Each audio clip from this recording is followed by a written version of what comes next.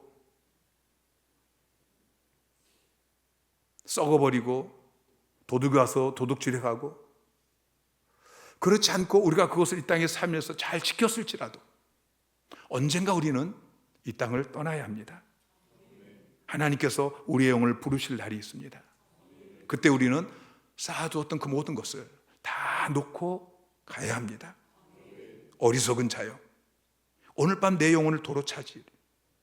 그러면 내 준비한 것이, 내가 쌓아놓은 것이, 내가 땅에 쌓아둔 그 보물이 누구의 것이 되겠느냐.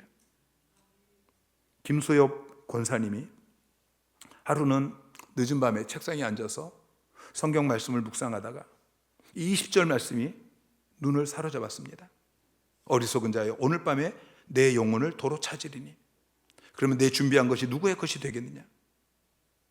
문득 밤하늘, 창 너머에서 밤하늘을 바라보는데 반짝반짝 빛나는 별이 보입니다. 그 별을 바라보면서 이 마음속에, 그분이 시인이기 때문에 그런 마음이 들었어요. 저 별들은 하나님께서 나를 불쌍히 여기셔서 흘리시는 눈물이구나. 하나님의 눈물이 저렇게 별로 변해서 밤하늘에 반짝반짝 하고 있구나. 그런 생각이 들었습니다. 그래서 종이를 들어서 기도하는 마음으로 별이라는 시를 지었습니다. 이제 얼마나 남았는지 나는 모릅니다. 오늘 밤이라도 영혼아 하고 부르시면 네 하고 두말 없이 가야 되어요. 중략하고 매일 밤 그분이 울고 계셔요.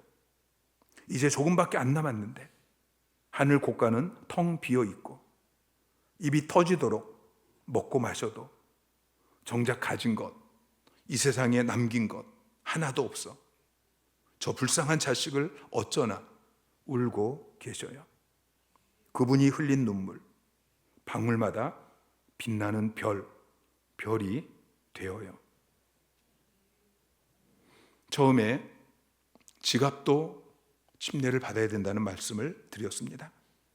여러분의 지갑은 침례를 받으셨습니까? 예수 믿고 구원받아서 하나님 나라 백성이 되었는데 지금 산상수는 하나님 나라 백성이 어떻게 살아야 된다라는 말씀을 하고 있습니다. 여러분, 물질에 대한 여러분의 태도, 물질에 대한 여러분의 가치관이 바뀌셨습니까? 여러분은 매일 살아가면서 보물을 땅에 쌓고 있습니까? 아니면 하늘에 쌓고 있습니까? 오전에도 말씀을 드린 것처럼 우리는 저 천성을 향해서 나아가는 나그네입니다. 순례자입니다. 주님 다시 오심을 기다리고 준비하는 하늘의 보물을 쌓는 삶을 살게 되시기를 주님의 이름으로 축원합니다.